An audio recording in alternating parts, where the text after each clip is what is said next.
तो आपको क्या लग रहा है ये सब जो बाकी सब पहुंचे हैं नाचने, कोई अपनी मर्जी से गए हैं? बहुत लोग होते हैं प्रपोज भी अब सोशल मीडिया पर करते हैं। तुम्हारा कुछ भी अब आत्मिक नहीं है क्या, अपना नहीं है क्या? शादी ब्याह का इतना प्रदर्शन क्यों कर रहे हो? ये तो बहुत अंदरूनी बात होती है। सब कुछ दिखा के करोगे तो सुहागरात भी दिखाकर मनाओ,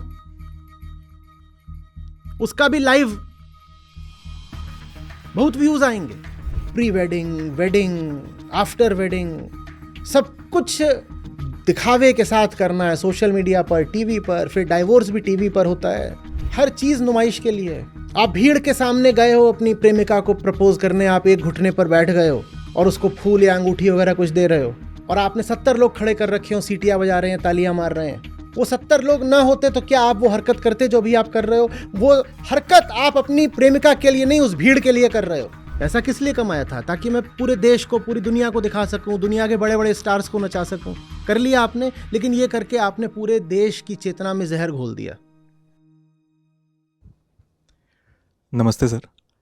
सर, मेरा सवाल शादियों के ऊपर है। पिछले 2 या 3 साल से देश में कुछ ऐसा माहौल बना है कि हर दूसरे महीने कोई ना कोई बड़े सेलिब्रिटी की शादी को खूब बढ़ा चढ़ाकर दिखाया जाता है। और मैं देख रहा हूँ कि उसका एक प्रभाव मैंने अपने आसपास भी देखा है कि जो लोगों की शादियाँ हो रही हैं उनके तरीके और रंग ढंग सब कुछ बदल चुके हैं। बात कुछ ऐसी होती है कि देखो, उसने अपनी शादी में जो लहंगा पहना था वैसा फलाने एक्टर ने पहना था या फलानी एक्ट्रेस ने पहना था। और ये मतलब बड़ा अजीब सा देखने में लगता है कि जो बड़े बड़े सेलिब्रिटीज़ हैं उनकी शादियों के बारे में हमें मीडिया से खबर मिलती है कि कौन मेहमान आए, क्या क्या इवेंट्स हुए, कैसे हुआ, कैसे नहीं हुआ, और उसी की एक छोटी फर्स्ट कॉपी देखने को मिलती है अपने आसपास के लोगों में। तो कभी कभार मैं समझ नहीं पाता हूँ कि एक आम भारतीय जो महंगी और बड़ी बड़ी शादियाँ होती हैं इन पर इतना मरता क्यों है? क्योंकि रीढ़ टूटी हुई है हमारी। बहुत तरह के कारण इसके हो सकते हैं, लेकिन जो एकदम मूलभूत कारण है, फंडामेंटल, वो ये है कि हमारी रीढ़ टूटी हुई है। तो हमें हमेशा हमसे बाहर कोई चाहिए होता है जिसके सामने हम ऐसे हो सकें। आपके बाहर आपको कुछ ऐसा दिख जाए जो आपकी औकात से बाहर का हो, बस आपको तुरंत ऐसे कर लेना है। असल में एकदम ही तुम इसके मूल में जाओगे, ये तुम शादियों वाली बात पूछ रहे हो कि इतना प्रदर्शन हो रहा है और सेलिब्रिटी वेडिंग्स जो हैं, ये जो तुम पूछ रहे हो उसके मूल में बात ये है कि हमने जो सबसे बड़ी ताकत हो सकती है ना, उसको बाहर बैठा दिया है कहीं, और हमें सिखाया गया है कि उसके सामने बस ऐसे रहो। वही चीज़ हमारे धर्म में दिखाई देती है, हमारी संस्कृति में दिखाई देती है, हमारे समाज में दिखाई देती है, हमारी शिक्षा में दिखाई देती है, हमारे परिवारों में दिखाई देती है, हमारी राजनीति में दिखाई देती है कि कोई एक होना चाहिए बहुत ऊंचा और तुम उसके सामने ऐसे रहो। अब वो तुम्हारे सामने बिल्कुल एक अश्लील किस्म का प्रदर्शन कर रहा है अपनी दौलत का, तो इससे फिर आपको गुस्सा नहीं आता, इससे आप और झुक जाते हो। ये टूटी हुई रीढ़ के आदमी की निशानी होती है कि उसको लात मारो तो वो और गिर जाता है।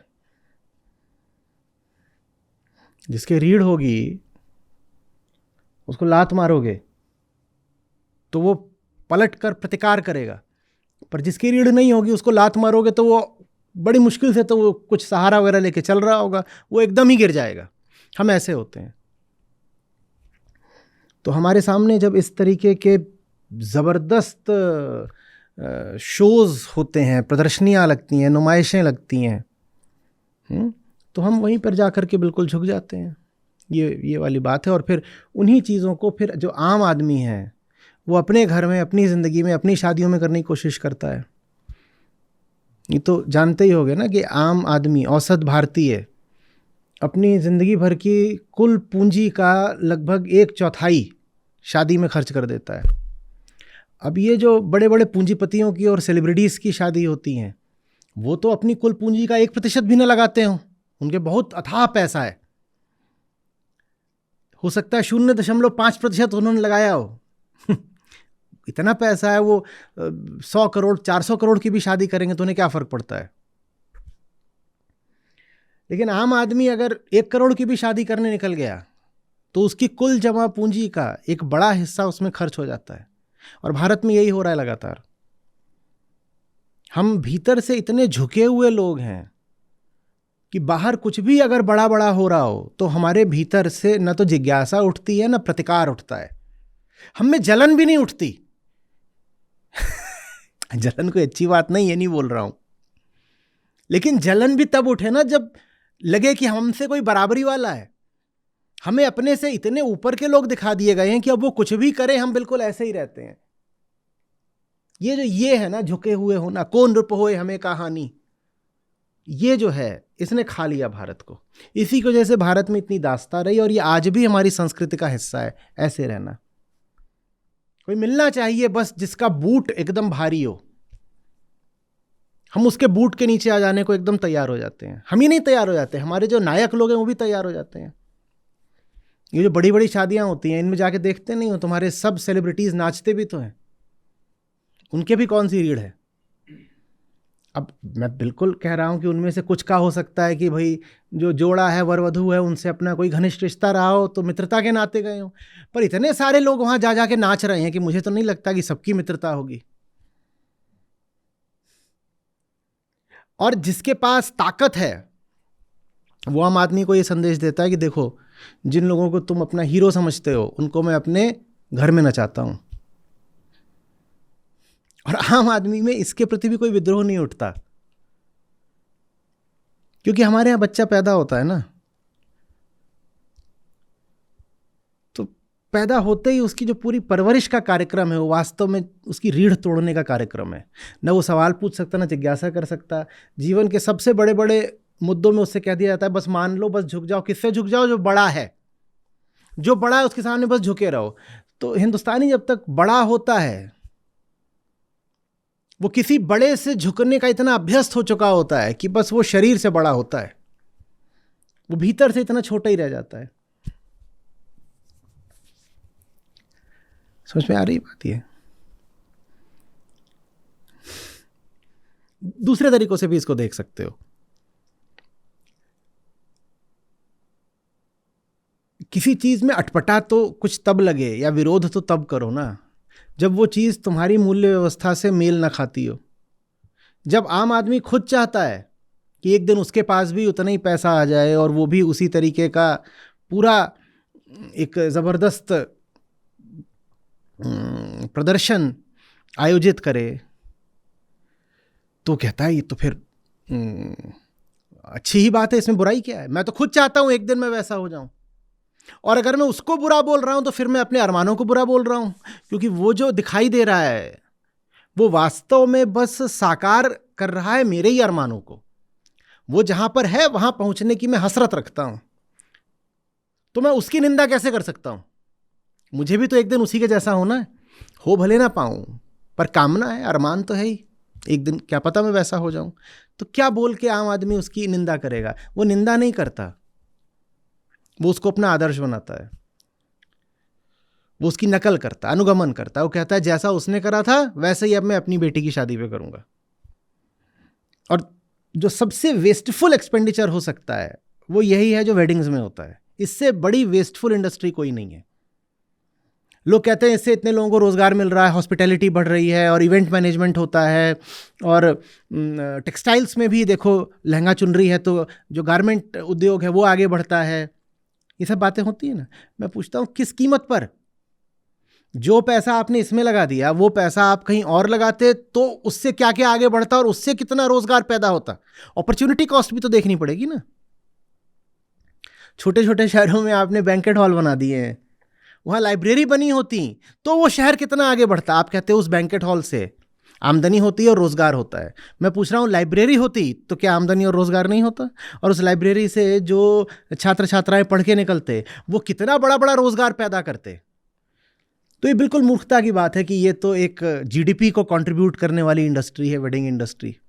और उस वेडिंग इंडस्ट्री के महानायक कौन है? सब सेलिब्रिटीज। उसने और कुछ जिंदगी में कराओ ना कराओ शादी करी है, वो और किसी वजह से सुर्खियों में आया हो चाहे ना आया हो, अखबारों के पन्ने भर जाएंगे जिस दिन वो विवाह करेगा। और जिस दिन एक सेलिब्रिटी का विवाह होता है बाकी सब वहां नाचने पहुंच जाते हैं। असल में उनकी हिम्मत भी नहीं है वहाँ ना पहुँचने की। खासतौर पर अगर कोई ताकतवर आदमी अपने घर शादी कर रहा है तो आपको क्या लग रहा है ये सब जो बाकी सब पहुँचे हैं नाचने, कोई अपनी मर्जी से गए हैं? ये मना कर देंगे तो बर्बाद हो जाएंगे, कहीं के नहीं रहेंगे। मनोरंजन उद्योग पर किसका कब्जा है? पूंजीपति का। फिल्मों पर किसका कब्जा है? पूंजीपति का। क्रिकेट पर किसका कब्जा है? पूंजीपति का। टीवी चैनल्स पर किसका कब्जा है? पूंजीपति का। तो क्रिकेटर को वहां पहुंच के नाचना पड़ेगा ना, क्योंकि क्रिकेट की पूरी व्यवस्था किसके हाथ में है। और फिल्म स्टार को वहां पहुंच के नाचना पड़ेगा ना, क्योंकि फिल्मों का फाइनेंसर और प्रोड्यूसर ही कौन है? टीवी चैनल्स का ओनर कौन है? वो कहते हैं जब हम फिल्मों में इतना पैसा लगा सकते हैं और हम फिल्मों में अपने इन स्टार्स को नचा सकते हैं, ये स्टार्स फिल्मों में भी तो इसीलिए नाचते हैं क्योंकि इनको पैसा मिलता है। जब ये स्टार्स फिल्मों में नाच सकते हैं क्योंकि मैं इनको पैसा देता हूं, सेठ बोलता है, तो मैं सीधे सीधे पैसा दे करके इनको अपनी बिटिया की शादी में भी तो नचा सकता हूं। ये वहां भी नाचते हैं, यहां भी नाचेंगे। उसको ही मत समझ लेना कि बेचारे अपनी मर्जी से गए। मैं वो 2-4 अपवाद होंगे, मैं सबको नहीं कह रहा हूं और किसी को आहत करना मेरा उद्देश्य नहीं है, पर जो ज़मीनी तथ्य है उसकी बात करनी ज़रूरी है। सच छुपना नहीं चाहिए। इधर ज़्यादातर तो ये इसलिए जाते हैं क्योंकि नहीं जाएंगे तो कहीं के नहीं रहेंगे। इनको जो बुलावा आता है वो बुलावा नहीं होता, वो फरमान होता है। नहीं जाओगे तो अपनी नौकरी से, कैरियर से हाथ धोओगे भाई। समझ में आ रही बात?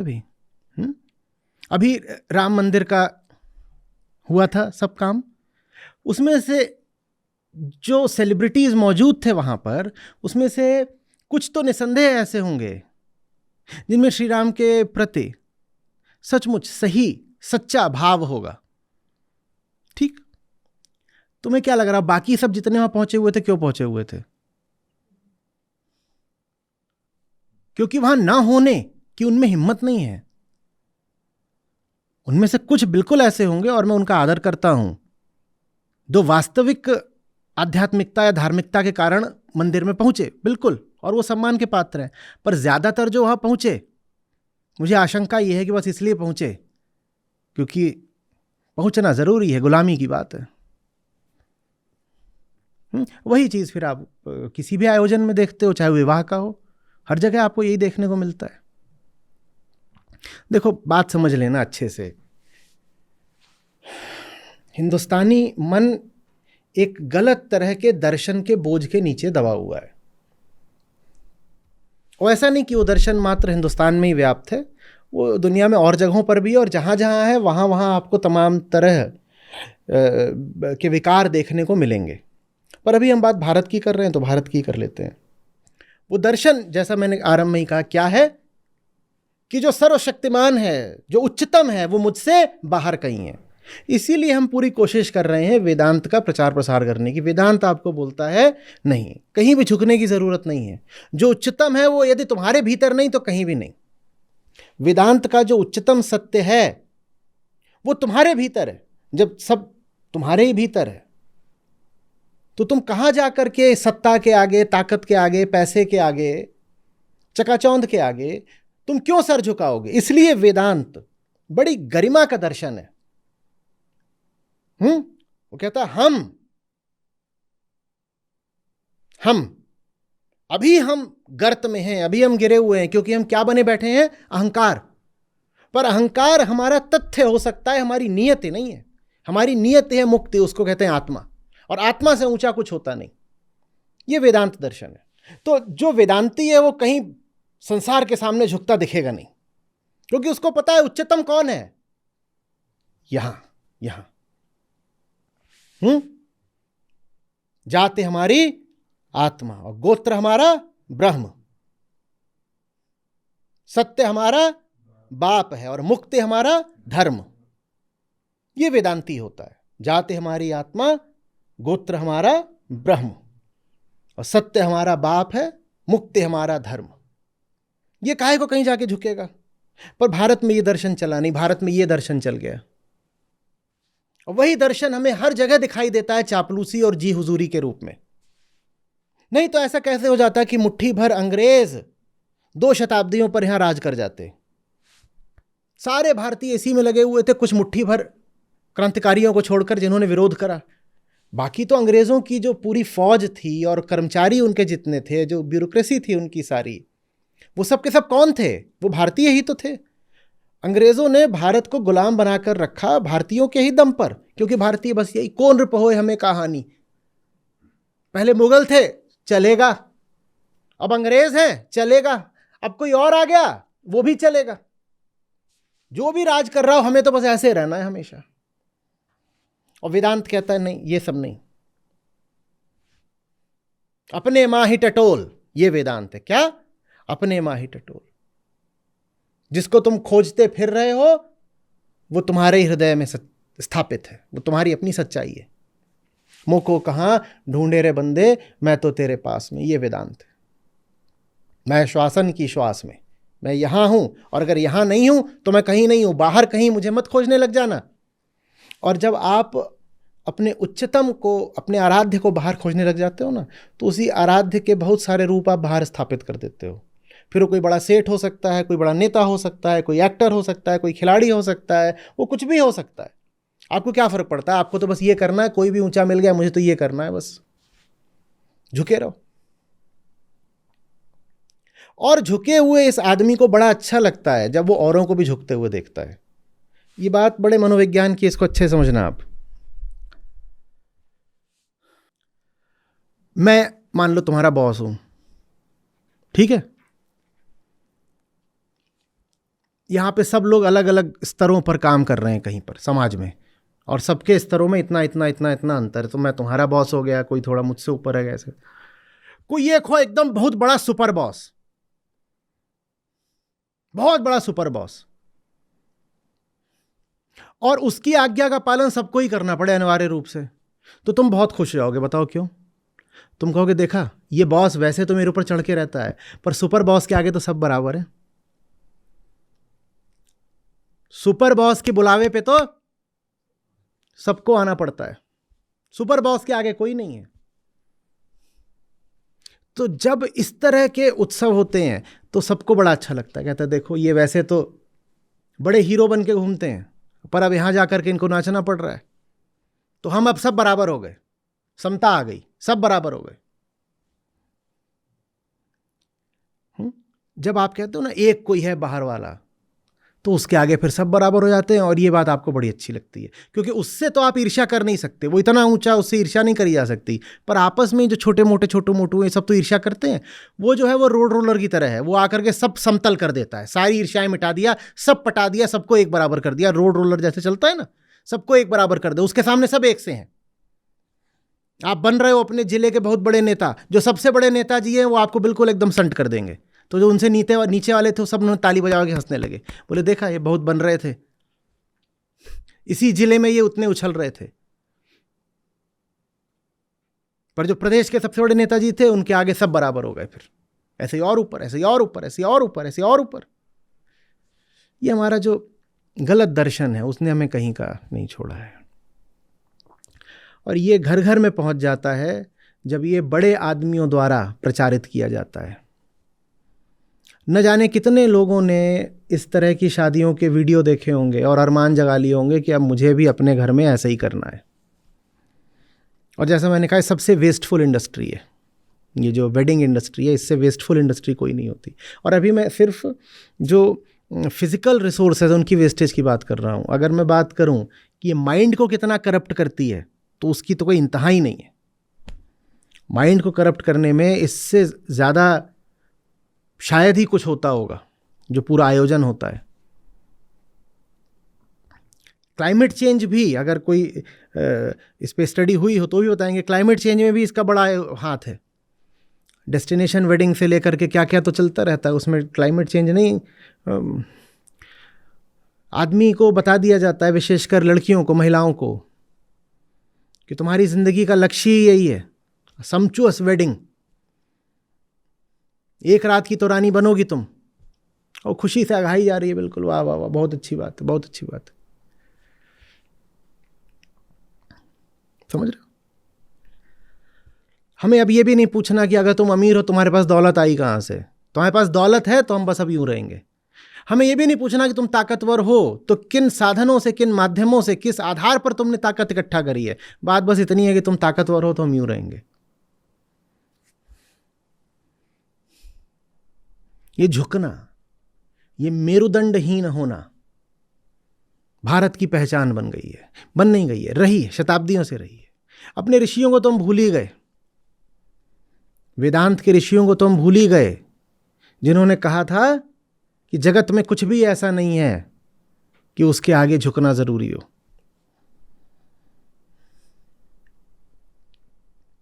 सत्य के अलावा कहीं भी नमन मत कर लेना, सच्चाई के अलावा यह सर कहीं झुकना नहीं चाहिए।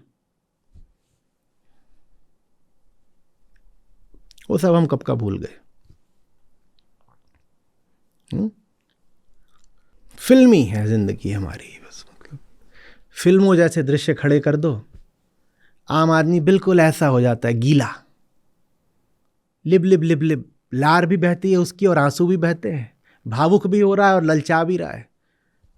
आम आदमी की यही पहचान है। इस तरह का जब कोई दृश्य देखता है, वो चकाचौंध से, ग्लिट्स, ग्लैमर से भरा हुआ, और उसमें सेंटिमेंट का तड़का और लगा दो तो एकदम उसके आंसू भी बहते हैं, लार भी बहती है, सब कुछ उसका बहने ही लग जाता है। जो जो बह सकता है शरीर सब बह जाता है,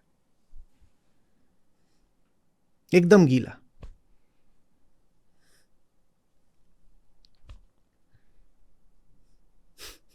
यही है।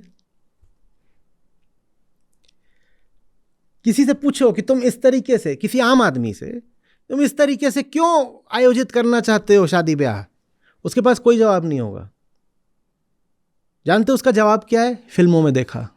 जानते हो उसका जवाब क्या है? फलाने सेलिब्रिटी की शादी के वीडियो में देखा। ये उसका जवाब है। और ये कैसी जिंदगी है, थू। कुछ भी तुम्हारे पास ऐसा नहीं है जो अपना हो। सब कुछ दूसरों से देखकर करोगे और सब कुछ दूसरों को दिखाकर करोगे। आई लव यू भी सोशल मीडिया पर बोलोगे। बहुत लोग होते हैं प्रपोज भी अब सोशल मीडिया पर करते हैं। तुम्हारा कुछ भी अब आत्मिक नहीं है क्या? अपना नहीं है क्या? शादी ब्याह का इतना प्रदर्शन क्यों कर रहे हो? ये तो बहुत अंदरूनी बात होती है। सब कुछ दिखा के करोगे तो सुहागरात भी दिखाकर मनाओ, उसका भी लाइव बहुत व्यूज आएंगे। हमें तो ये बताया गया था, हमें समझ में भी आई बात कि जो कुछ भी कीमती हो वो चौराहों पर प्रदर्शन की चीज नहीं होती। किसी को मैं प्रेम से कुछ दे रहा हूं, दुनिया को दिखा के दूंगा क्या? चाहे वो बात करुणा की हो, चाहे दान की बात हो, चुप रखा जाता है ना, मौन में होता है ना। कहते हैं सबसे ऊंचा दान गुप्त दान होता है। ये बातें सोशल मीडिया पे बता के की जाएंगी कि तुम फटे हाल थे और मजबूर थे तो देखो मैंने तुम्हें 1000 रुपया दिया और उसकी फोटो खिंचवा के मैं उसका वीडियो बनवा के सोशल मीडिया पे डालूं। तो शादी ब्याह का, प्रेम प्रसंग का ये नेशनल टीवी पर प्रचार क्यों चल रहा है भाई? ये तो बड़ी निजी बात है। ये सब कुछ, किसी की मृत्यु हो जाती है, उसके फोटो लगा के सोशल मीडिया पर किसको बता रहे हो तुम? ये तो तुम्हारे उस व्यक्ति के बीच की बात थी। तुम उस व्यक्ति को मौत के बाद भी नहीं छोड़ रहे। हर चीज नुमाइश के लिए है, क्योंकि हम आत्माहीन लोग हैं। हम पूरे तरीके से दूसरों पर आश्रित हैं। जब हम दूसरों पर आश्रित हैं तो हमें नुमाइश भी दूसरों को करनी पड़ती है। हम दूसरों से ही सोख रहे हैं और दूसरों को ही दिखा रहे हैं। हम दूसरों को ही देख रहे हैं और दूसरों को ही दिखा रहे हैं। और ये चीज सबसे ज्यादा हमारे शादी ब्याहों में उभर कर आती है। आप कुछ भी कर रहे हो, कभी सोचना, एक भीड़ के सामने आप कुछ कर रहे हो, भीड़ ना होती तो क्या आप वो वैसा ही कर रहे होते? वैसे ही कर रहे होते क्या? आप भीड़ के सामने गए हो अपनी प्रेमिका को प्रपोज करने, आप एक घुटने पर बैठ गए हो और उसको फूल या अंगूठी वगैरह कुछ दे रहे हो, और आपने 70 लोग खड़े कर रखे हो, सीटियां बजा रहे हैं, तालियां मार रहे हैं। वो 70 लोग ना होते तो क्या आप वो हरकत करते जो भी आप कर रहे हो? वो हरकत आप अपनी प्रेमिका के लिए नहीं, उस भीड़ के लिए कर रहे हो। आपका आई लव यू उस लड़की के लिए नहीं है, सोशल मीडिया के लिए है। ये कैसा लव है?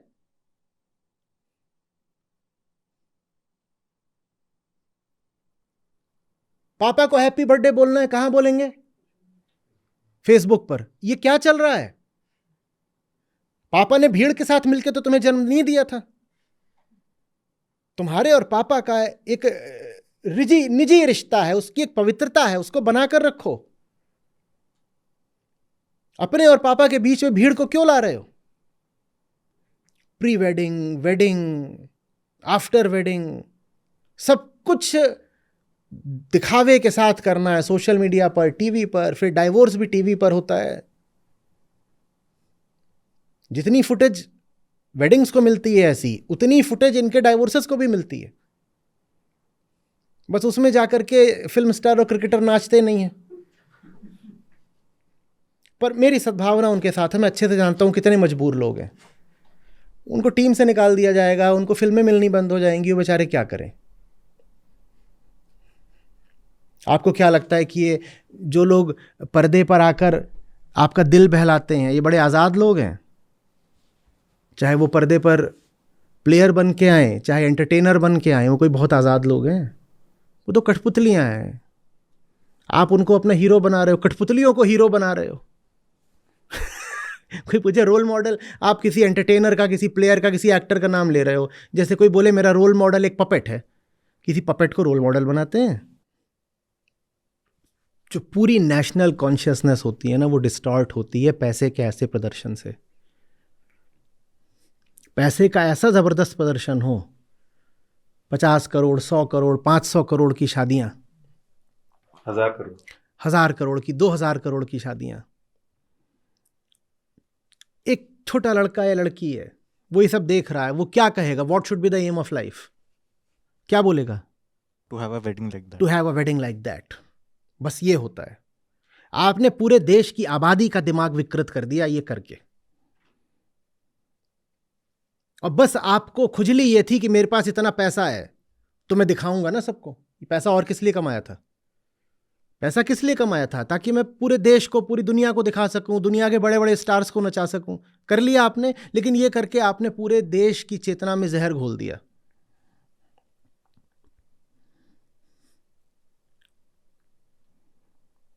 आई will grow up to have a wedding like that. बस हो गया। कोई ऊंचा आदर्श नहीं, ना उसमें कोई क्रिएटिविटी की बात है, ना इनोवेशन की बात है, ना ज्ञान की बात है, ना प्रेम की बात है। बस ये है कि एक दिन मेरे पास भी फूंकने के लिए उतना पैसा होना चाहिए। ये पूरे देश का आदर्श बन गया।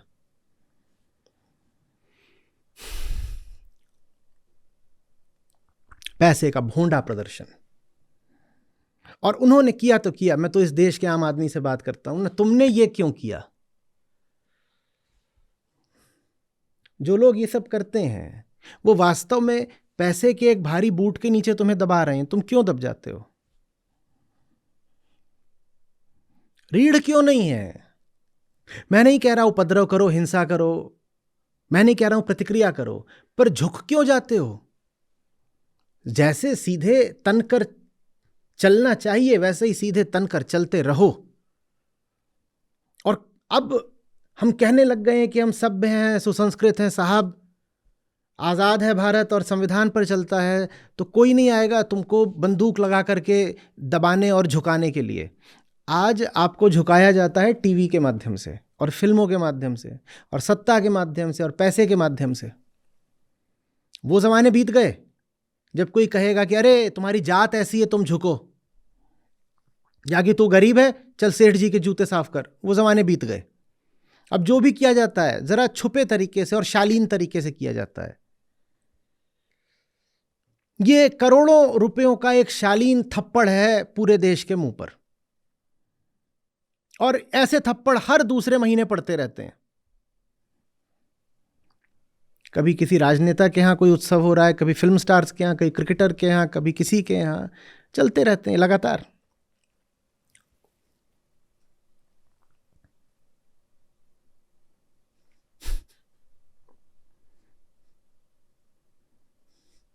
हम देखते हैं ना, हम सोचते हैं ना, हम पूछते हैं कि ये हो क्या रहा है। हम खुश और हो जाते हैं। कोई फिल्म एक्ट्रेस होगी, उसका ब्याह हो रहा होगा, मान लो तीसरी बार, सिर्फ वो उसको दिखा देंगे कि देखो इसका गाउन देखो। ऊपर से जितना गायब है पीछे से उतना ही लंबा है। देखो, और पूरा देश उस पर एकदम ऐसे ड्रूलिंग एंड ग्रूविंग। क्या मजा आ गया, मजा आ गया, वाह क्या मजा आ गया। क्या है उसमें तुम्हारे लिए, क्या है? तुम सिर्फ बेवकूफ बन रहे हो। और तुम कहो नहीं नहीं मुझे फन मिल रहा है। नहीं, फन नहीं मिल रहा, तुम्हारा बहुत नुकसान हो रहा है, बस तुम्हें वो नुकसान दिखाई नहीं दे रहा। तुम्हारा पूरा दिमाग ही करप्ट किया जा रहा है। और इससे बड़ा किसी आदमी का क्या नुकसान हो सकता है कि उसका दिमाग करप्ट कर दिया जाए। जो मटेरियल रिसोर्सेज का नुकसान होता है वो तो होता ही है। जो पूरी वेडिंग इकोनॉमी है, it's at a high cost to the national economy, तो उसकी तो मैं बात कर ही नहीं रहा। आप गहना पहनते हो, शादियों का बड़ा संबंध गहनों से है, ज्वेलरी से है। मुझे बताओ गहने की इंट्रिंसिक वैल्यू क्या है? How is it a factor of production? कुछ पैसा है जो गहने में चला गया, मुझे बताओ वो पैसा प्रोडक्टिव कैसे रह गया? बताओ। आप एक शेयर खरीद लेते हैं तो आपने वो पैसा एक कंपनी में लगा दिया, आपने कंपनी का शेयर खरीदा, वो पैसा कहाँ लग गया? कंपनी में। कंपनी उस पैसे का क्या करेगी? इस्तेमाल करेगी, उससे कुछ बात आगे बढ़ेगी, रोजगार बढ़ेगा, कुछ होगा। उम्मीद कर रहा हूँ कंपनी कोई घटिया काम नहीं करती। लेकिन वही पैसा आप कहो नहीं मैं स्टॉक्स में नहीं साहब, मैं तो बुलियन में इन्वेस्ट कर रहा हूँ, मैंने गोल्ड खरीदा है। आप बताओ, आपने गोल्ड खरीद लिया, उसमें इंट्रिंसिक वैल्यू क्या है? वो एक मेटल है बस। और ये जो मेटल है सिर्फ एक धातु है, सोना सिर्फ एक धातु, और चांदी और प्लेटिनम। और देश का इतना सारा पैसा वहां जाके लॉक हो जाता है। भारत दुनिया का सबसे बड़ा गोल्ड कंज्यूमर है। उसका सीधा संबंध किससे है? ये शादी ब्याह से। इतना गरीब देश और दुनिया का सबसे बड़ा गोल्ड कंज्यूमर। उस सोने से तुम्हें क्या मिलेगा बताओ तो? आप कहोगे नहीं सोने की कीमत बढ़ती है। साहब वो कीमत भी सिर्फ इसलिए बढ़ रही है क्योंकि बाकी लोग भी आप ही के जैसे मूर्ख हैं और वो उसको खरीद लेते हैं। नहीं तो एक होशमंद आदमी हो, आप उसको दिखाएं, वो कहेगा ये तो एक बस येलो मेटल है, मैं इसके तुम्हें 2 रुपए भी क्यों दूं? और इतना सा तुम उसे मेटल लेके आ गए हो, मान लो कोई अंगूठी, वो कहे काय को दे दूंगा, इसमें क्या है? इसमें क्या है कि तुम्हें कुछ दूं? भाई ये कार दो तो वो चलने के काम आती है, कुछ देती है। दवाई दो, वो तबीयत ठीक करने के काम आती है। ये मेरा मग भी है, ये चाय पीने के काम आता है। उस मेटल में क्या है? वो किस काम आता है? उसका कोई काम नहीं है। या कि जो आप बोलते हो प्रेशियस स्टोन्स, जेम, वो किस काम आता है? काम बताओ। काम कुछ नहीं है, बस अंधविश्वास है। एक यकीन है बेकार का कि इसमें कुछ है, सोने में कुछ है, या फलाने पत्थर में कुछ है। और ये सब कुछ जितना भारत में फल फूल रहा उतना किसी देश में नहीं, क्योंकि हम ना सोचते हैं ना हम पूछते हैं, हम बस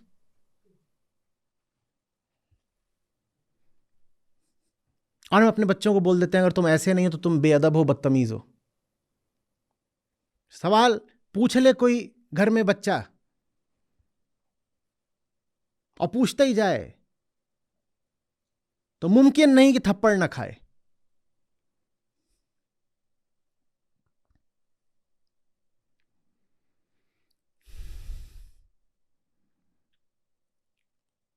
भारतीय इंसान जीता ही उस दिन के लिए जिस दिन शादियां होंगी। अब ये बात आप मां के पेट से तो लेके नहीं पैदा हुए थे, ये आप बात आपके दिमाग में किसी ने डाली है। इसी तरह के उत्सवों और आयोजनों ने ये बात सबके दिमाग में डाल दी है कि दुनिया की सबसे बड़ी चीज क्या है? एक ह्यूजली वल्गर वेडिंग सेरेमनी।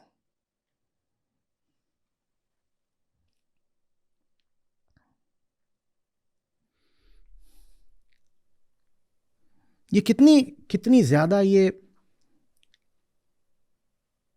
खौफनाक बात है कि एक आम आदमी अपनी कुल बचत का चौथाई हिस्सा ब्याह की एक रात में उड़ा देता है। उस पैसे से वो अपने बच्चों को शिक्षा दे सकता था, उस पैसे से वो कोई छोटा मोटा उद्योग शुरू कर सकता था। शिक्षा भी मारी गई, उद्यमिता भी मारी गई, और कुछ ना करता, वो पैसा कहीं जाकर के वो इन्वेस्ट करता, निवेशित कर देता, तो भी उसे कुछ मिल जाता। सब कुछ मारा गया। कहां उड़ गया? वो बैंकेट हॉल वाले को चला गया और वो ज्वेलर को चला गया और केटरर को चला गया। शिक्षा में भी नहीं गया। लड़की की शादी कर रहे हो, जितना पैसा उसके ब्याह में फूक रहे उतने में उसको पढ़ा दिया होता, नहीं उसको पढ़ाएंगे भी नहीं। और ये क्यों कर रहे हो? क्योंकि ऐसे ही तो करना होता है ना, हमने बचपन से यही होते देखा, और आज भी हम ऐसे बड़े बड़े समारोह टीवी पर होते देखते हैं। ये असर होता है इन समारोहों का आम आदमी के ऊपर। पर आम आदमी बेवकूफ़ है और उसे बेवकूफ़ ही रहना है। जो लोग उसके शोषक होते हैं उनको वो अपना आदर्श मानने लगता है। हो ही नहीं सकता आप किसी को आदर्श मानते हो और वो शोषक ना हो आपका। और जिस दिन आप ऐसे हो जाओ कि किसी ऐसे को आदर्श बना लो जो आपका शोषण नहीं करता, उस दिन समझना कि आपने कुछ तरक्की कर ली। नहीं तो 100 में से 99 लोग जो उनका शोषण करें उसी को अपना हीरो मानते हैं। पर मैं कुछ बहुत उल्टा होता देख रहा हूँ आजकल। जैसे बहुत सारे लोग हैं जो स्टार्टअप्स की बहुत बात करते हैं, तो वो आजकल कहते हैं कि एक अकेला सेक्टर भारत में जो रिसेशन प्रूफ है वो है वेडिंग इंडस्ट्री। तो वो कुछ तथ्य इस तरह रखते हैं सामने कि अभी कुछ दिनों पहले गोल्डमैन एंड सैक्स की एफ्लुएंट इंडिया रिपोर्ट आई थी, तो उसमें उन्होंने बताया था कि भारत में ऐसे लोग जो $10,000 या 8 लाख रुपए सालाना कमाने वाले, वो 12 या 13% के हिसाब से सालाना बढ़ रहे हैं, जो कि एक तरह से भारत में जिन लोगों के पास पैसा है उनकी तादाद बढ़ रही है। और साथ में वो ये भी कहते हैं कि भारत में जो 65% आबादी है वो अभी 35 साल से नीचे की है। तो इन दोनों चीज़ों का एक जो निष्कर्ष निकलता है वो ये कि आने वाले समय में भारत में वेडिंग इंडस्ट्री बहुत ज़्यादा आगे बढ़ेगी। तो इतना तक बताते हैं कि इस वक्त भारत की चौथी सबसे बड़ी इंडस्ट्री है वेडिंग इंडस्ट्री। स्टील और टेक्नोलॉजी उसके बाद आती हैं। India is not rich, but many Indians are amongst the richest. इसका मतलब क्या है? लग्जरी कार्स की सेल्स जबरदस्त रूप से बढ़ रही है, और जो साधारण बजट कार्स होती हैं इनकी सेल्स स्टैग्नेट कर चुकी है। इसका मतलब क्या है? इसका मतलब यह है कि पूंजी ज्यादा से ज्यादा चंद हाथों में केंद्रित होती जा रही है। नहीं तो भारत जैसे गरीब देश में दुनिया के सबसे अमीर लोग कैसे पाए जाते? और अमीरों की संख्या बढ़ती जा रही है, बढ़ती जा रही है। बाजार गवाही दे रहा है। गुड़गांव की उदाहरण के लिए जो पूरी रियल एस्टेट मार्केट है वो बूम कर रही है, पर आम आदमी वहां कुछ नहीं खरीद सकता। तो खरीद कौन रहा है? अमीर लोग। अमीर लोग, अमीरों की तादाद बढ़ती जा रही है। तो 10 करोड़ 15 करोड़ से ऊपर की जो प्रॉपर्टीज हैं वो हॉट है, उनके खरीदार कतार बांध के खड़े हुए हैं। पर अगर आप चले जाओ गुड़गांव, आप बोलो मुझे 50 लाख में कुछ चाहिए, मुझे 1 करोड़ में भी कुछ चाहिए, तो आपको कुछ नहीं मिलेगा। कुछ है ही नहीं वहां आम आदमी के लिए।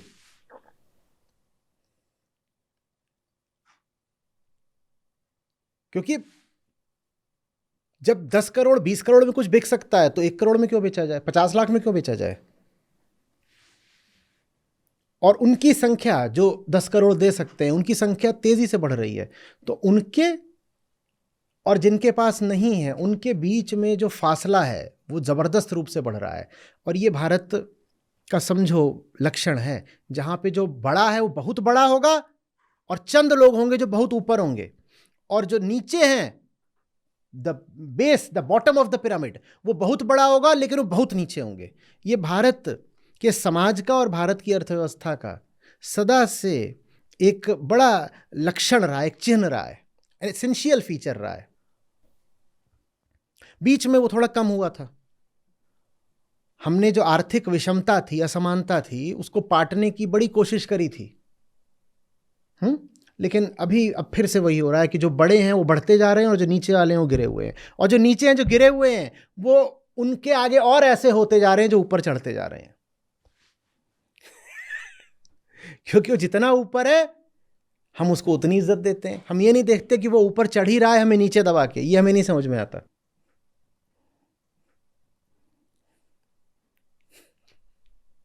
उल्टा मैंने तो लोगों को देखा है इस बात में प्राइड महसूस करते हुए कि देखो दुनिया के सबसे अमीर आदमी हमारे देश के हैं। स्टॉकहोम सिंड्रोम है ये। स्टॉकहोम सिंड्रोम है। लोग बात करते हैं ना औसत इनकम की, कहते हैं कि इंडिया की, ये वो लोग हैं जिन्हें बेसिक स्टैटिस्टिक्स भी नहीं आती। कभी भी औसत आमदनी की बात नहीं होनी चाहिए, बात होनी चाहिए मीडियन इनकम की, या उससे भी ज़्यादा सही आंकड़ा होगा जो मॉडल इनकम है। पर हमारे हिंदुस्तानी बंधु हम इतना भी नहीं पढ़े हैं कि मीन मीडियन मोड में अंतर समझते हो। हम मीन को उठा लेते हैं। मीन की पहचान ये होती है कि चंद अमीर लोग मीन को बहुत ऊपर खींच सकते हैं। चंद अमीर लोग, ऐसे समझो कि भारत की अभी आप 3,000 या 2,600 की बात करते हो, $2,600 प्रति व्यक्ति आय की बात करते हो। अगर कोई 2,600 से नीचे भी होगा तो कितना नीचे हो सकता है? 0 से नीचे तो जाएगा नहीं। तो 2,600 से नीचे भी होगा तो 500 पे होगा, 700 पे होगा, ठीक। पर 2,600 से ऊपर जो होगा वो कहां तक हो सकता है? अरे वो पता नहीं कितने करोड़, कितने अरब पे हो सकता है। तो चंद लोग जो 2,600 से आगे के हैं, उन्होंने इस बात को छुपा रखा है कि ज्यादातर लोग साहब 1,000-1,500 से नीचे के हैं। ये मीन का नियम होता है। ऐसे समझ लो कि आप यहाँ पे मान लो मैं कहता हूँ आप सिर्फ 10 लोग यहाँ पे हो, 9 लोगों के पास 1-1 रुपया है। 9 लोगों के पास 1-1 रुपया है और एक के पास 91 रुपए हैं। 9 लोगों के पास 1-1 रुपया है और एक आदमी के पास 91 रुपए हैं। तो 10 लोगों के पास कुल मिलाए कितने हो गए? 100 रुपए। तो जो औसत इनकम है, मीन इनकम है, वो कितनी हो गई? 10 रुपए। अब 10 रुपए तो किसी की भी इनकम नहीं है। 10 में से 9 लोगों की 1-1 रुपए है, लेकिन सरकार आंकड़ा दिखा देगी कि देश की प्रति व्यक्ति आय इतनी है, 10 रुपए। साहब 10 रुपए किसी की भी नहीं है, 1 रुपया है। एक आदमी है जिसकी 91 रुपए है और उस 91 रुपए का इस्तेमाल करके आपने औसत आय 10 रुपए दिखा दी। तथ्य यह है कि आम आदमी की जो आय है वो 10 रुपए का 10% है। तो इन सब आंकड़ों में जो मीडियन इनकम है वो आनी चाहिए। इसका जो मीडियन आएगा वो भी एक आएगा, जो मोड आएगा वो भी एक आएगा। आपने मीडियन और मोड लिया होता तो सच्चाई सामने आ जाती, पर इतना आम आदमी पढ़ा नहीं है कि सरकार से मांग करे कि भाई हकीकत बताओ, ये क्या तुम आंकड़ों में हमें उलझा रहे हो। और ये बात ये नहीं कि आज की है, ये आंकड़े प्रस्तुत करने का हमेशा से तरीका रहा है कि हम एवरेज इनकम की बात करते हैं, और भारत में ही नहीं पूरी दुनिया में हमेशा से average is a most deceptive figure. There are lies, there are damn lies, and then there is statistics. तो वो जो फासला है ना 1 रुपए वाले में और 91 रुपए वाले में, वो ऐसे ऐसे ऐसे ऐसे बढ़ता जा रहा है। और जितना बढ़ता जा रहा है उतना ये जो आम आदमी है 1 रुपए वाला, ये उतना कहता है मैं तो छोटा हूं, वो तो देखो बड़ा ही बड़ा होता जा रहा है। उसको बिल्कुल अपना भगवान बना लो, वही तो ऊपर से पुष्प वर्षा करेगा, और वो है भी वही, फिर आपको कुछ खैरातें दे देता है, उसी के कारण कुछ नौकरियां बन जाती हैं, तो आप बोलते हो वही तो एम्प्लॉयमेंट प्रोवाइडर है।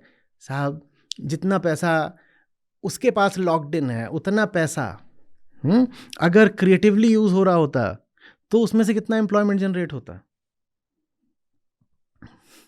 वो जो पैसा कॉन्स्पिकुअस कंजम्पशन में जा रहा है, वो पैसा अगर नेशन बिल्डिंग में जा रहा होता तो उसका क्या आउटपुट होता। पर ये सवाल आम आदमी पूछेगा नहीं, क्योंकि हम अशिक्षित लोग हैं, आज के अशिक्षित हैं, और पुरानी हमारी संस्कृति है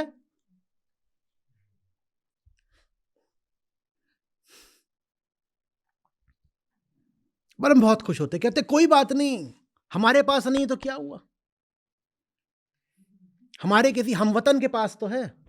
अब राष्ट्रवाद खड़ा हो जाता है, कहते हम गरीब है तो क्या हुआ, हमारा एक भाई है वो इतना अमीर है। हमें बल्ला पकड़ना भी नहीं आता तो क्या हुआ, हमारा एक भाई है जो छक्के मारता है।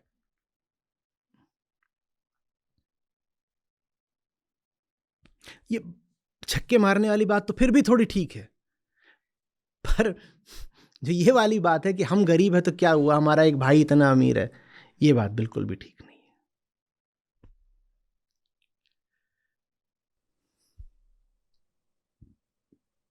दुनिया का कोई देश समझ लो अच्छे से वेडिंग्स पर इतना नहीं खर्च करता।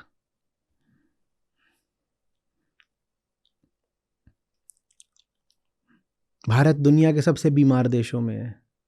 सबसे कुपोषित देशों में है। और कोई देश शादी ब्याह पर उतना नहीं खर्च करता जितना भारत करता है। वेडिंग इंडस्ट्री कहीं उतनी बड़ी नहीं इतनी भारत में है। हमें सीधा सीधा संबंध नहीं दिखाई दे रहा हमारी दुर्दशा में और हमारे फिजूल खर्चों में। छोटा मोटा फिजूल खर्चा नहीं है ये कि बस एक जा करके कहीं से आप एक शर्ट खरीद लाए जिसकी आपको ज़रूरत नहीं थी। फिर समझिए, भीतर उतरने दीजिए। आम आदमी अपनी जीवन भर की बचत का, सेविंग्स का 25% लगा देता है बस उस एक रात में, एक रात के अरमान। ये दुनिया में कोई नहीं करता और ये हमें करने के लिए मजबूर किया जा रहा है पैसे के भौंडे प्रदर्शनों के द्वारा, ग्लैमर दिखा दिखा करके और अरमान जगा जगा करके हमें मजबूर किया जाता है।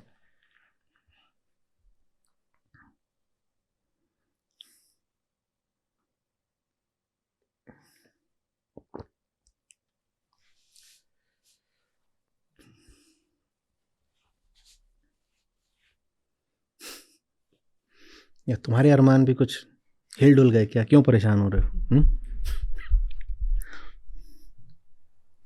सर, ये हरिशंकर परसाई जी की एक उक्ति है जो उन्होंने शायद आज से 30-40 साल पहले कही होगी। वो कहते हैं कि देश की आधी ताकत लड़कियों की शादी कराने में जा रही है, पाव ताकत छिपाने में जा रही है, शराब पीकर छिपाने में, प्रेम करके छिपाने में, घूस लेकर छिपाने में।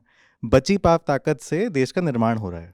अब जितना हो रहा है बहुत हो रहा है, आखिर 1/4 ताकत से और कितना होगा? बस यही, बिल्कुल सही कि देश की आधी ताकत तो विदाई, शहनाई और रुलाई में बीत जाती है।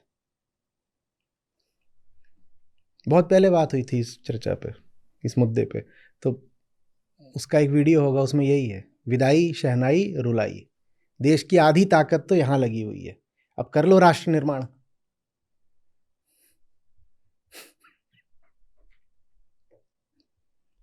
ये मेरे लिए भी थोड़ी आश्चर्य की चीज़ थी कि डेमोग्राफिक डिविडेंड का एक मतलब ये भी निकाला जा सकता है कि क्योंकि सब लोग यंग हैं तो सबकी शादी होगी, उससे पैसा कमाएंगे। और पैसा कमाना है तो ऐसे हालात पैदा करो कि सब इसी तरह की ऑस्टेंटेशियस प्रदर्शन वाली शादियां करने को मजबूर हो जाएं। क्योंकि अगर लोगों ने शादी, अरे यार, शादी लोग समझ नहीं पाएंगे। अगर लोगों ने सिंपल वेडिंग्स करनी शुरू कर दी तो फिर ये वेडिंग वाले स्टार्टअप्स पैसा कहां से कमाएंगे? और क्या होगा ज्वेलरी इंडस्ट्री का, और क्या होगा कॉस्मेटिक्स इंडस्ट्री का, और क्या होगा घाघरा चोली इंडस्ट्री का, और क्या होगा वो मेकअप, ब्राइडल और बैंकेट हॉल और केटरिंग और जितने दुनिया, और वो जो फोटो शूट होते हैं, प्री वेडिंग, पोस्ट वेडिंग, सब जितना होता है कि पहाड़ की चोटी पे चढ़ के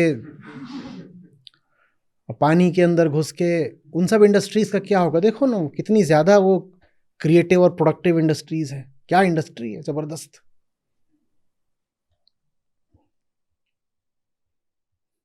तो मजबूर करो लोगों को ये सब करने के लिए, और उसमें बहुत बड़ा योगदान ऐसे लोगों का जो रोल मॉडल बन के यही सब कर करके दिखाते हैं। तुम्हारा पसंदीदा क्रिकेटर ऐसी किसी जगह जाके नाच रहा है, अगर तुम ढंग के आदमी होगे ना, अगले बार से उसका मैच देखना बंद कर दोगे। तुम कहोगे तू इस राष्ट्र का दुश्मन है, तूने ये जो किया है अभी।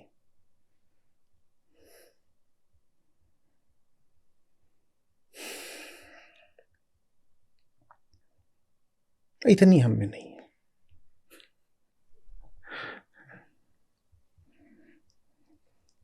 इतने ही होशियार होते तो फिर आज इस हालत में क्यों होते हैं? दुख मुझे बस इस बात का है कि जिन कारणों से हम गत में गिरे, हम उन कारणों को आज भी पूज रहे हैं।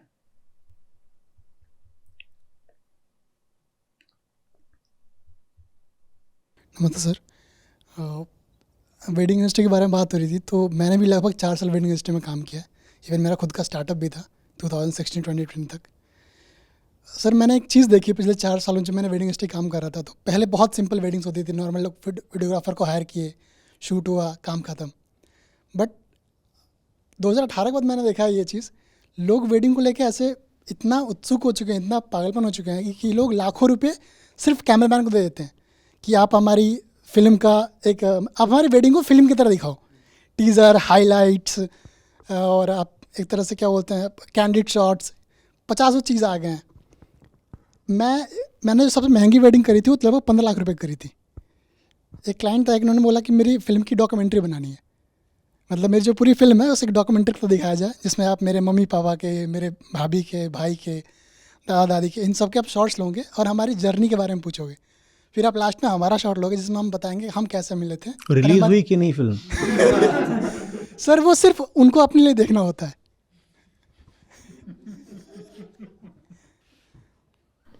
देखो, आदर्श सही होने चाहिए राष्ट्र के। अगर आप पाओ कि जो लोग आपके रोल मॉडल्स हैं वही बस प्रदर्शन के आधार पर चढ़े हुए हैं, तो आप कहते हो जब प्रदर्शन करके आप उतना ऊंचा चढ़ सकते हो तो हम भी प्रदर्शन क्यों ना करें, ये हो जाता है।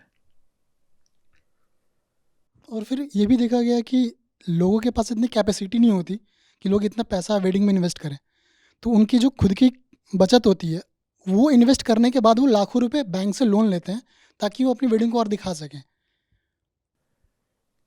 क्यों ना लोन लें? इतना बढ़िया स्पेक्टेकल क्रिएट किया जाता है आपके आदर्शों द्वारा कि आप कहते हो यही तो है वो दिन जिसके लिए मैं जिंदा हूं।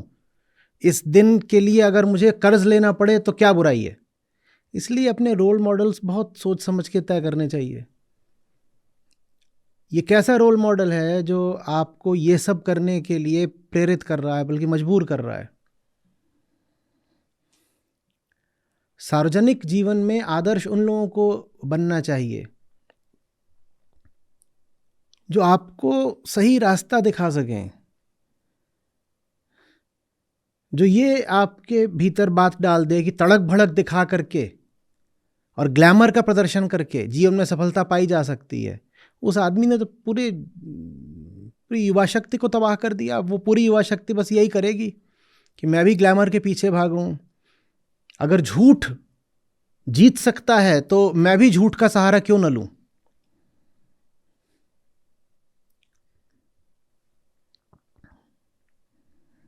यही है, यही चल रहा और कुछ नहीं। हालांकि अभी जैसे वेडिंग के लिए सबसे मोस्ट जो चूजन प्लेस होता है या तो वो राजस्थान होता है या फिर दिल्ली होता है।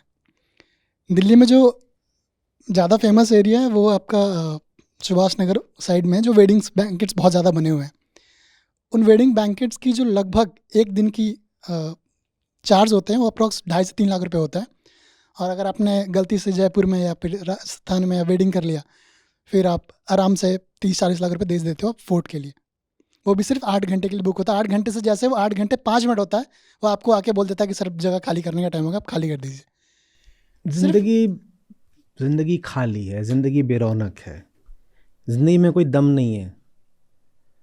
तो आदमी उस खालीपन को, उस खोखलेपन को एक दिन के ढोल तमाशे से, गाजे बाजे से भरना चाहता है।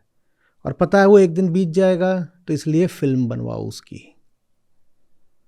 फोटो लो बहुत सारी, चाहे फिल्म, डॉक्यूमेंट्री, जो भी है वो सब बनवाओ, क्योंकि पता है कि ये एक दिन तो बीत जाएगा। और ज़िंदगी जैसी खाली और खोखली थी वही ज़िंदगी फिर आ जाएगी खाने के लिए। बस बात ये है। बात समझ रहे हो?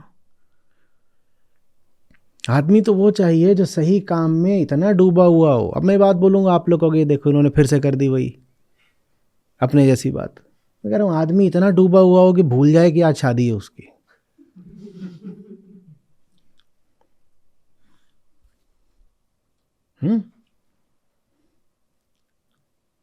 और कोई ऐसा मिल जाए ना तुम्हें शादी करने के लिए, मैं खुद आके कराऊंगा।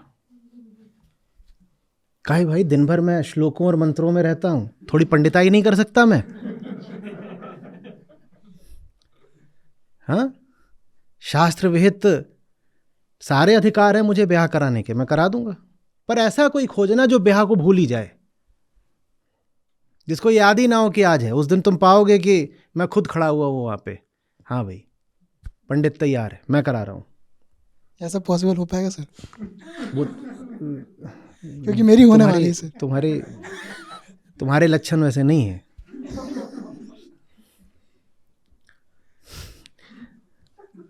मैं कह रहा हूं वो शादी के दिन शादी को भूल जाए, इनको अभी भी याद है, और ये कह रहे हैं कि मेरा हो पाएगा।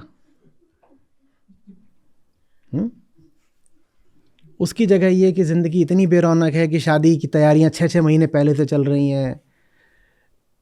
स्टार्टअप्स इस बात में भी हैं कि हम शादी के लिए डांस करना सिखाएंगे पूरे परिवार को।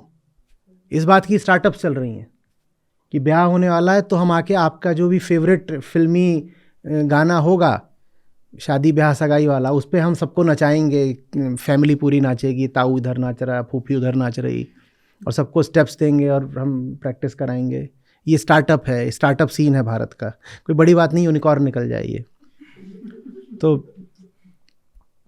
ये नहीं, ये बस ये बता रहा है, जैसा मैंने कहा, ज़िंदगी खाली, खोखली, उद्देश्यहीन है, बेरौनक है। किसी ऐसे को चुनना शादी के लिए, अगर करनी हो शादी, तो जो शादी को बहुत महत्व न देता हो। जो शादी को बहुत महत्व देता हो वो महत्व दे के ही शादी के लिए नाकाबिल हो गया। शादी का अधिकारी ही वही है जिसके लिए शादी बहुत छोटी बात हो गई। जिनके लिए शादी अभी बड़ी बात है उनसे कभी कर मत लेना शादी। शादी अगर बड़ी बात है तो माने जिंदगी अभी बहुत छोटी बात है। जिनकी जिंदगी इतनी छोटी है उनकी जिंदगी में घुस करके तुम अपनी जिंदगी क्यों तबाह करना चाहते हो? समझ में आ रही है बात?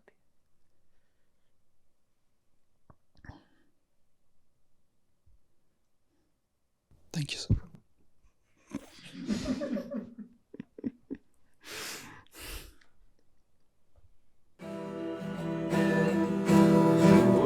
सुख को सुख कहे, मानक है मन मोह। झूठे सुख को सुख कहे, मानक है मन मोह। जगत जब ना काल का, कुछ मुख में कुछ गोदरे साधो, कुछ मुख में कुछ गो। माया मरी ना मन मरा, मर मर गए शरीर। माया मरी ना मन मरा, मर मर गए शरीर। आशा तृष्णा ना मरी, कह गए दास कबीर रे साधो, कह गए दास कबीर। मेरा नाम उल्लास है, मैं पुणे से हूँ। आचार्य जी को कम से कम अभी एक 5-6 साल हो गया मैं सुन रहा हूँ। बहुत कुछ बदला है, मैं शांत हो गया हूँ। ये तो पीछे भी मैंने बताया था। बाकी पढ़ने में भी जो बुक्स मैं पहले नहीं पढ़ता था वो भी अभी पढ़ने लगा हूँ। मैं एक सॉफ्टवेयर में काम करता हूँ, और आज की सीख के बारे में अगर बताऊँ तो सही जिंदगी जीने में बाधा जो बताई है, भ्रम, जो खुद के ही तैयार किए हुए भ्रम रहते हैं कि हाँ मुझे ये समझ में आ गया है, या तो मोह होता है या तो मैं छोड़ना नहीं चाहता हूँ, और मैं खुद को ही पूछता रहता हूँ। इसी को अंजन कहा गया है। जब तक मेरे पास ये विचार नहीं थे, मेरे पास ग्रंथ नहीं थे, आचार्य जी नहीं थे, वीडियोस नहीं थे, बुक्स नहीं थे, तब तक मेरे इसमें बहुत सारे विचार जो थे वो पुराने थे, जो कि फैमिलीज में होते हैं या तो फिर किसी चीज के बारे में होते हैं। तो अभी ये विचार आने के बाद में मेरे वो विचार एकदम से कम हो गए। वो आते हैं लेकिन उसको इतना कुछ वैल्यू नहीं दिया जाता। और एक परम से ना विलग हो, परंपरा बस यही है, शेष विषय अतीत के नहीं जरूरी नहीं है। धन्यवाद।